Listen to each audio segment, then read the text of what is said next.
Hello and welcome to my top 10 favourite actresses of all time. Recently I made a top 10 directors video, and joining me for that video were my buddies Jack Petrie, Clayton over at Ages of Film and Jason over at Backtrack Cinema. All three of those guys are joining me once again for this video, so don't forget to check out their top 10s once you've finished here. Now, as with my directors video, these are my favourite actresses, not best. Meryl Streep should be on anybody's best list, but I wouldn't necessarily rush out to see one of her movies over the actresses I've chosen for my list. The actresses I've chosen here may not have as many awards as the likes of Streep or even someone like Cate Blanchett, but I'm just more drawn to them. If they have a film out, even one that is getting really poor reviews, I feel a compulsion to go watch it.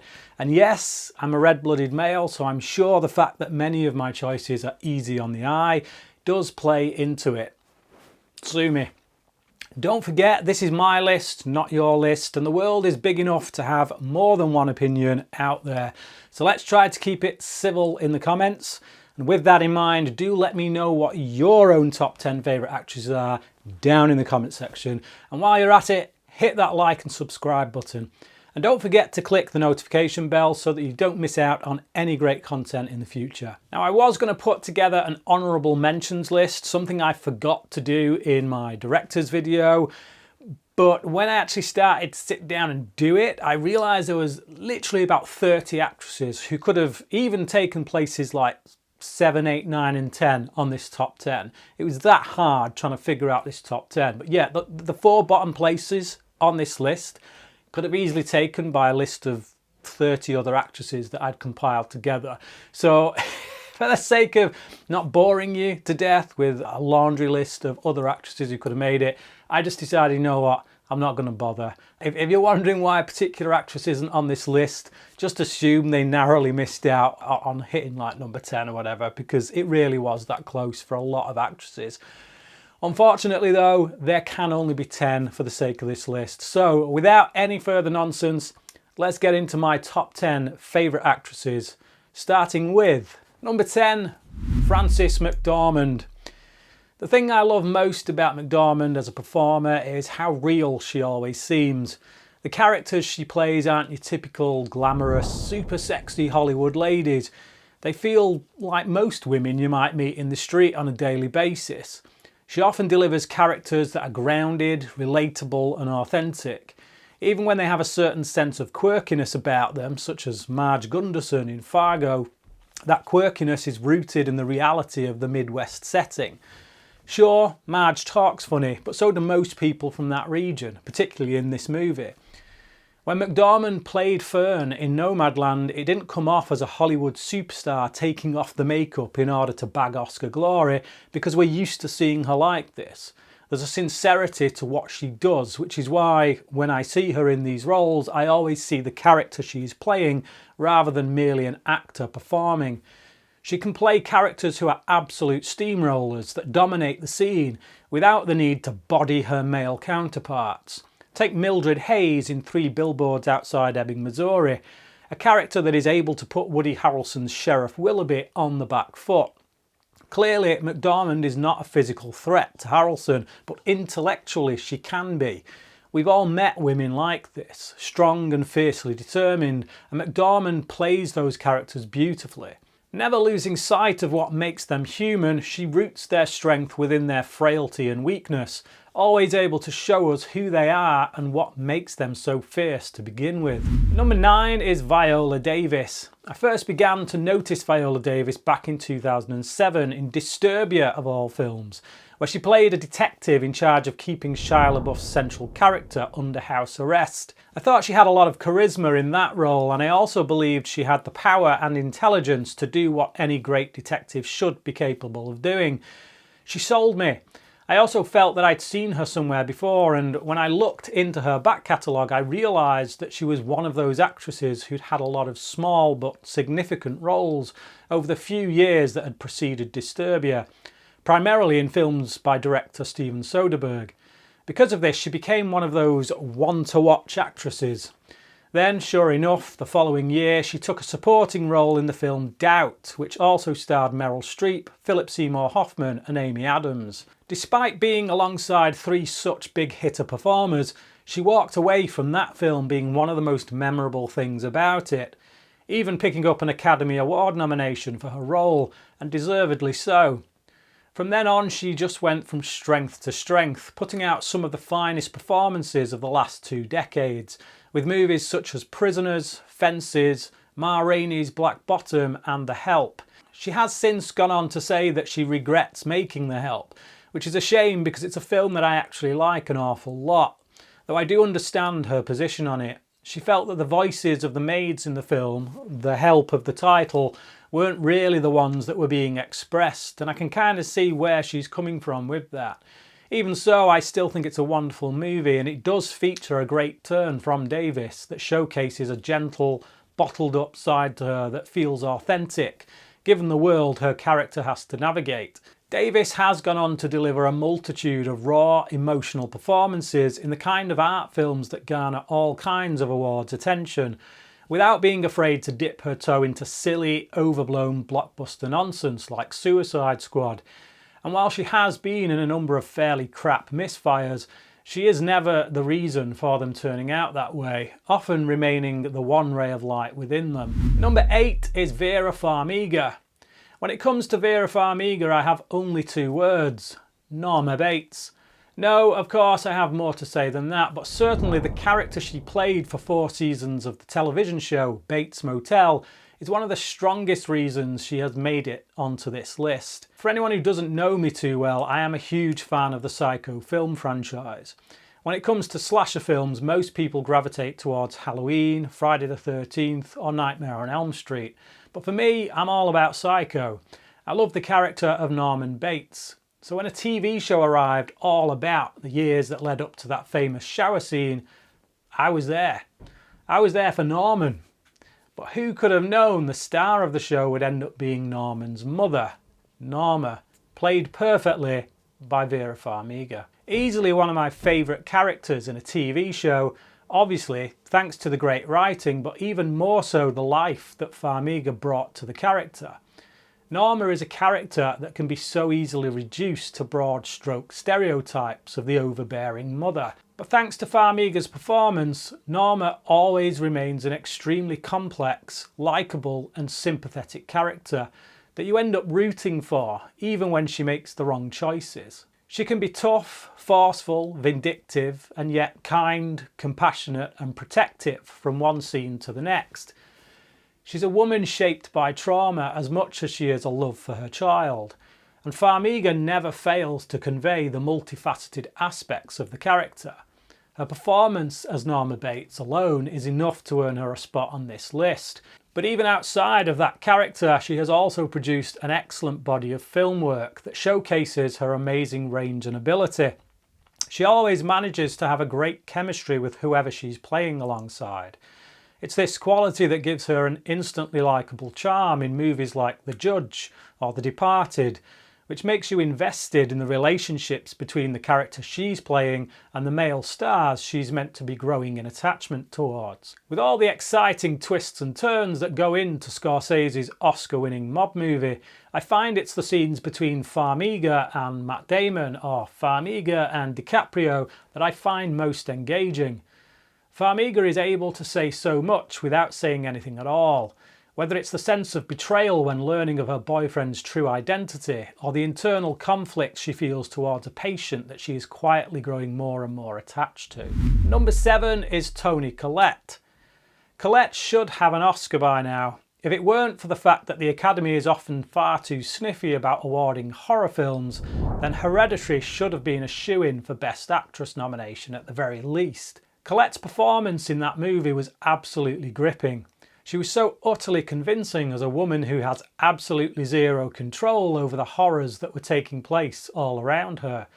I often feel that characters in horror movies simply don't convey the level of fear that would be appropriate to the situation they're in.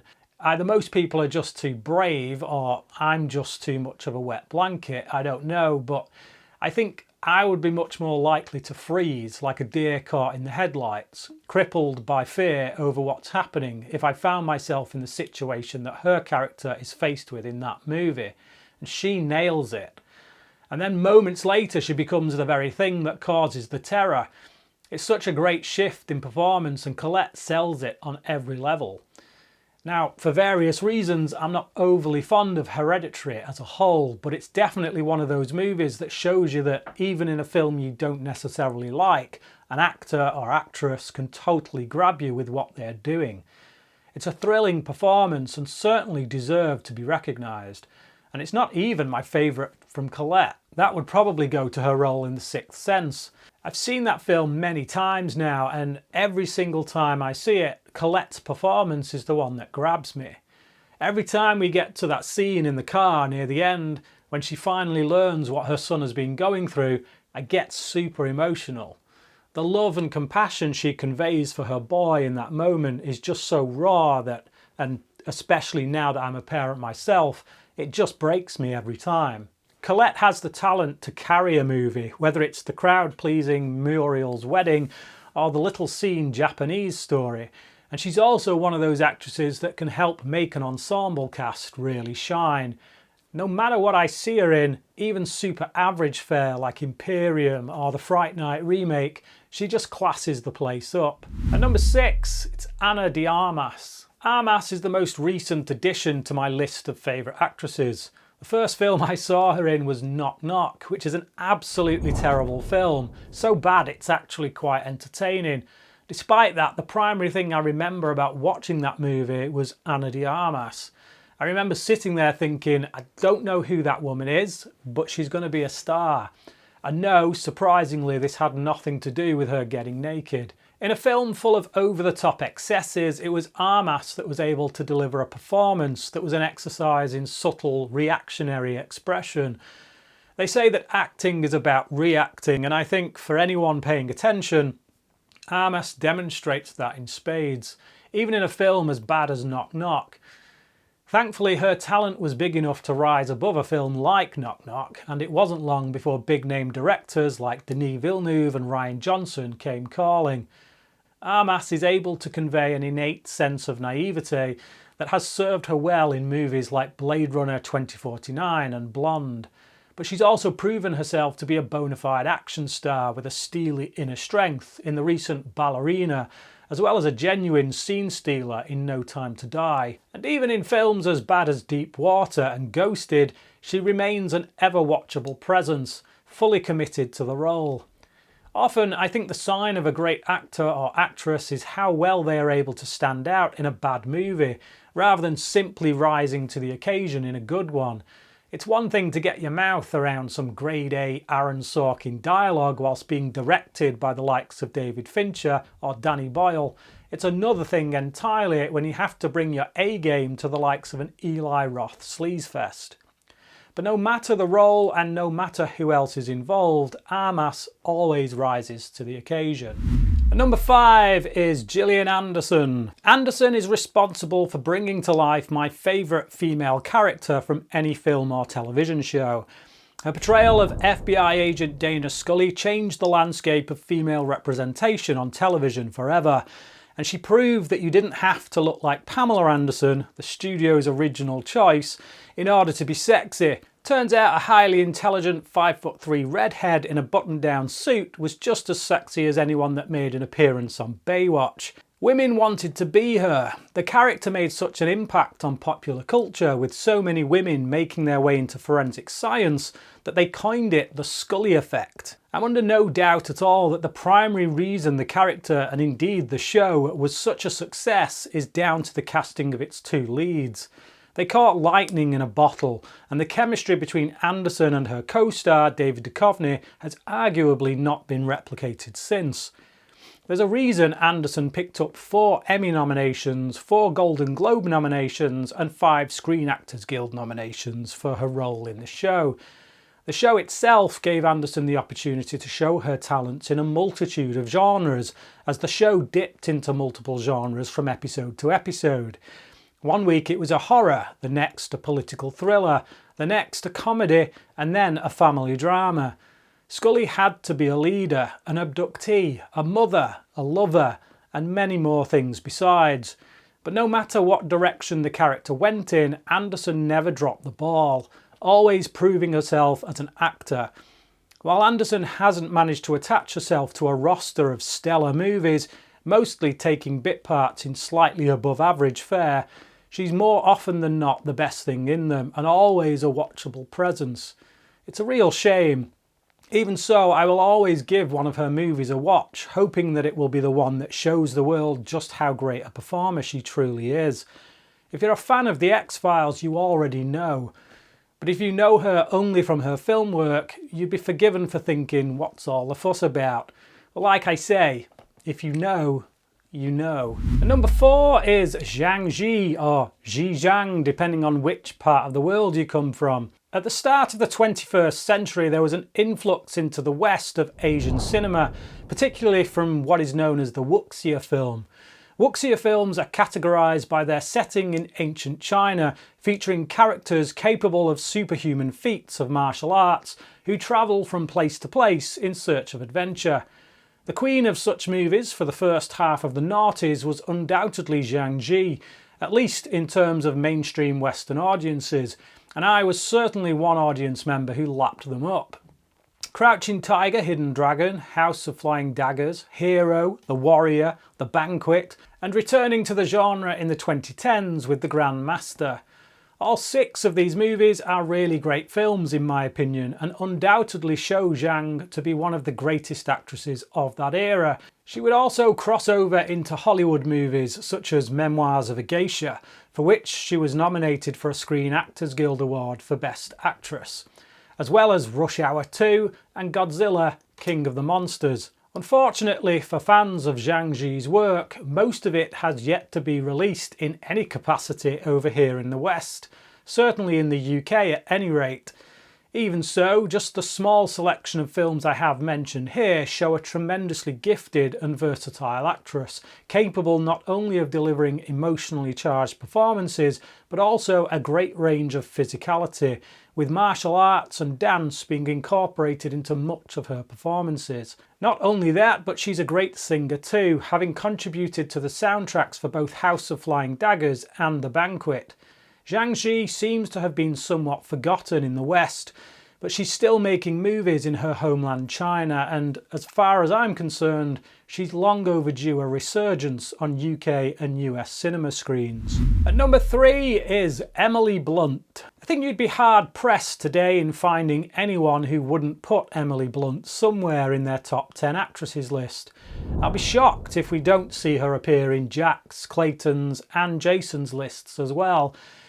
But is there any wonder? She totally kicks ass in a movie like Edge of Tomorrow, making a very convincing bid to take the badass chicory crown from the likes of Sarah Connor and Ellen Ripley. It's not just about getting into shape though, which she clearly did for the movie. It's also about selling the attitude of a great military leader, and she does that too. She takes much of that strength into her other roles, but she's also able to convey the vulnerability of a woman in childbirth during a highly tense situation in A Quiet Place, the sense of moral conflict experienced by an idealistic FBI agent in extreme circumstances in Sicario, and the chaotic, rapid-fire decision-making responsibilities of a movie director in the action comedy antics of The Fall Guy, still one of the most underrated movies of 2024. She has an easy charm that makes her more than a solid match for any co-star, able to ooze chemistry with whoever she plays on screen with. Comedy, action, horror, thriller, period drama, sci-fi, she's done it all. And it's safe to say she's never been anything less than spectacular. The fact that it took her until 2024 to get her first Oscar nomination is mind-boggling. Her roles in both Sicario and A Quiet Place were certainly worthy of such recognition. At number 2, it's Amy Adams. Amy Adams is one of those actresses where I will literally find myself watching some of the crappiest films I've ever seen just to try and make that Letterboxd score hit 100%. Have you ever watched Moonlight Serenade? On the Road? Leap Year? Well, I have. Thankfully, As any Amy Adams aficionado will know, she was able to escape the doldrums of leading roles in Cruel Intentions 2 and the aforementioned Moonlight Serenade, as well as supporting gigs in the awful misfires that were Drop Dead Gorgeous, Serving Sarah and The X. They were what you might call the earning your stripes phase of her career. It was Enchanted, a movie that I did not anticipate liking as much as I did, which first caught my interest in Adams. Her performance as Giselle was literally like a character had jumped right out of a Disney animated film. It shouldn't have worked, and in the wrong hands it wouldn't have. If Adams felt even the slightest bit silly or embarrassed for playing such an exaggerated, larger-than-life character, it certainly didn't show. She made you believe. And as a fairly pessimistic single white male in his mid-20s, as I was at the time I first watched it, I'd hardly say I fit into the target audience for such a film, and yet I was made to believe. From there she had my attention, but after that she just kept blowing me away with great performance after great performance. In 2010 she delivered one of my favourite performances in one of my favourite movies, The Fighter, as barmaid Charlene Fleming, a tough-as-nails woman with street smarts who isn't afraid to hold her own against the overbearing family of her boxer boyfriend, Mickey Ward. The following year she kept it bright and breezy with The Muppets, a perfect family film that once again highlighted her talents for song and dance. Since then, she paved a great career for herself, working with top-tier directors like Spike Jonze, Paul Thomas Anderson, Denis Villeneuve and Jean-Marc Vallée, as well as reteaming with director David O. Russell. Adams doesn't have any Oscar wins, but she has been nominated 6 times. The only actress to receive more nominations without winning any is her Hillbilly Elegy co-star Glenn Close. On the subject of Hillbilly Elegy, it's such an underrated movie that was clearly attacked for nothing more than its political associations. But Adams gives a great performance in that film, as well as going through the kind of body transformation that would earn other actors in other movies a nod for sure. Only time will tell if she manages to claim that elusive golden statue, but I personally look forward to many more years of excellent work from one of the finest actors of her generation. Until very recently, Adams was my number 1 when it came to my favourites list, having knocked my previous number 1 off the top spot. However, having gone on a recent binge of movies from my previous number 1 placeholder, they have indeed worked their way back into that top spot. And that particular actress at number 1 is, of course, Michelle Pfeiffer. All through the 90s I had 2 favourite actresses, Gillian Anderson for TV and Michelle Pfeiffer for movies. And while my love of Anderson's work on The X-Files remains steadfast, I'm still kind of waiting for her to deliver that knockout movie role. But when it comes to Pfeiffer, time and time again she has consistently delivered. She is indeed that white gold, as Mark Ronson and Bruno Mars famously put it. I think they were mostly talking about drugs though, so yeah, the moniker works all the same. Pfeiffer is Catwoman as far as I'm concerned. You can argue about comic book accuracy all you want, but either way, she made that role her own, and whenever I think of Catwoman in TV or film, hers is the one I instantly go to, and easily the most iconic. She has that natural feline quality about her anyway. She also has an aura about her that suggests she may just be the smartest person in any room that she's in. And don't get me wrong, I'm not saying she is. She might not be. But her ability to play it certainly is available on tap. There always seems to be something bubbling away under the surface, which is an excellent quality to have as an actor, as it adds an air of mystery and danger to any character they're playing. I think it helps that she's always tried to keep her private life private, which is something I wish more actors would strive for. But this air of mystery made her perfect for the role of Elvira in Scarface. Pfeiffer elevates that role that, on the page, might just come across as the blonde bimbo side piece that Tony Montana becomes infatuated with. She gives the character a sense of danger, like at any moment she might be responsible for Tony's downfall.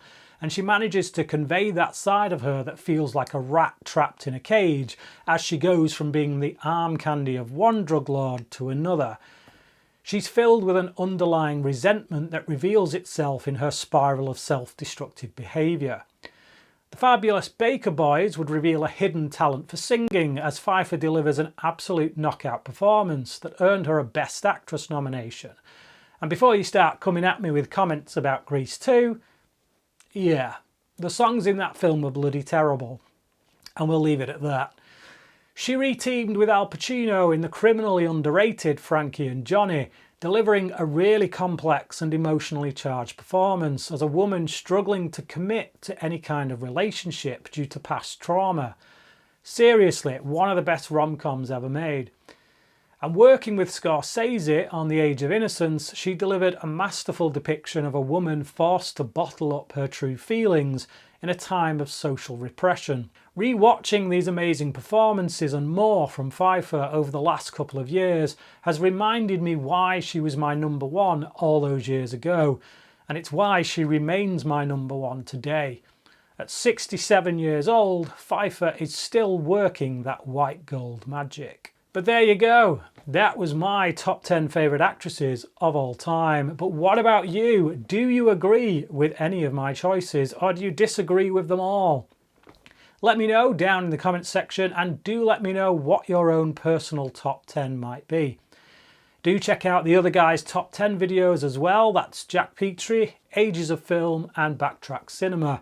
Also, if you haven't done so already, don't forget to smash that like button, click subscribe and hit that notification bell so that you never miss out on content from this channel. But for now, thanks for watching, and until next time, cracking.